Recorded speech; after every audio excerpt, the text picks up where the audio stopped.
What challenges did German POWs face returning home after WW2?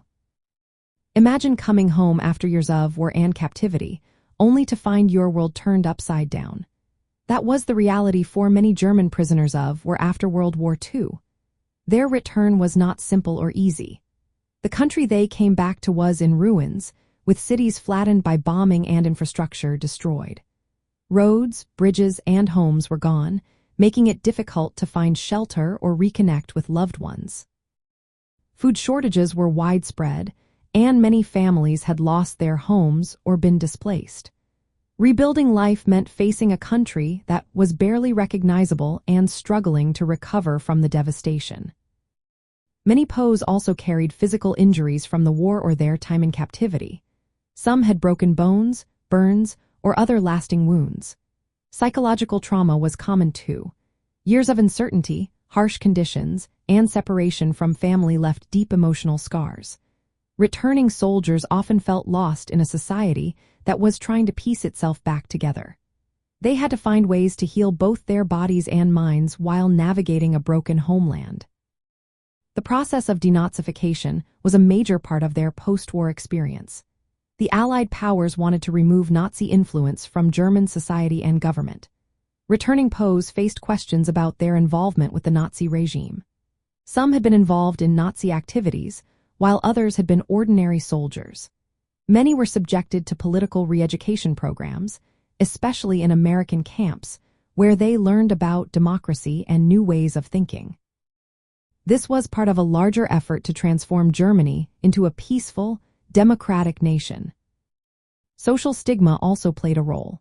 Some returning soldiers faced suspicion or blame because of their service in the German military.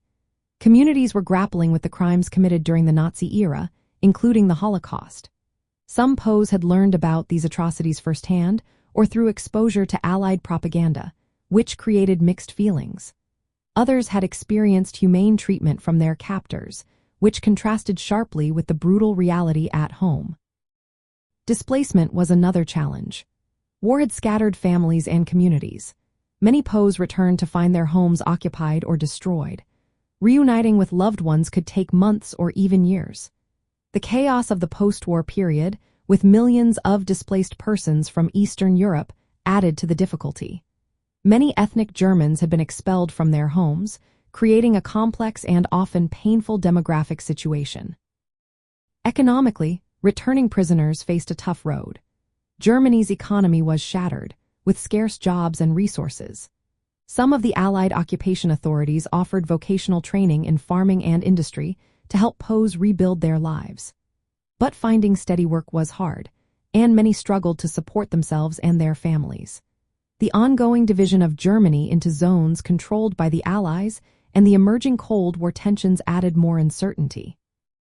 Those returning from the Soviet zone often faced harsher conditions and suspicion, sometimes even forced repatriation.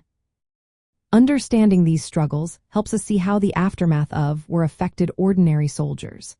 Their return was shaped not only by physical and economic hardships, but also by the moral and political questions raised by the Nazi regime and the Holocaust.